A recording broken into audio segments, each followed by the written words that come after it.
ഇന്ന് ഗുരുവായൂർ ഏകാദശി. 7 ജന്മങ്ങളിലെ പാപങ്ങൾ കഴുകി കളയുന്ന ആ പുണ്യദിനം. അപ്പോൾ അതിരാവിലെ തന്നെ എഴുന്നേറ്റു. ഏകാദശിയായിട്ട് അമ്പലത്തിൽ പോകാതിരിക്കാൻ പറ്റുമോ നമുക്ക്? ഇല്ല. അപ്പോൾ ഞാനും കുട്ടായിട്ടും ഇന്നത്തെ പോലെ നേരത്തെ എഴുന്നേറ്റ് കുളിച്ചു വിളക്ക് കത്തിച്ചു. ഒരു 5:45 ആകുമ്പോഴേക്കും ഞങ്ങൾ വീട്ടിൽ നിന്ന് ഇറങ്ങി.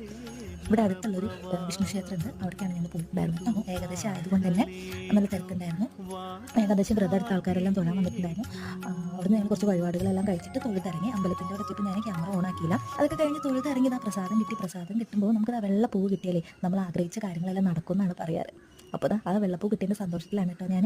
അപ്പോൾ നമ്മൾ നേരെ പോയത് മഞ്ചേരി അങ്ങാടിക്കാണ് കേട്ടോ. ഞങ്ങൾക്ക് കുറച്ച് പച്ചക്കറി എല്ലാം വാങ്ങാനുണ്ടായിരുന്നു. അപ്പോൾ നല്ല തിരക്കായിരുന്നു മാർക്കറ്റിൽ.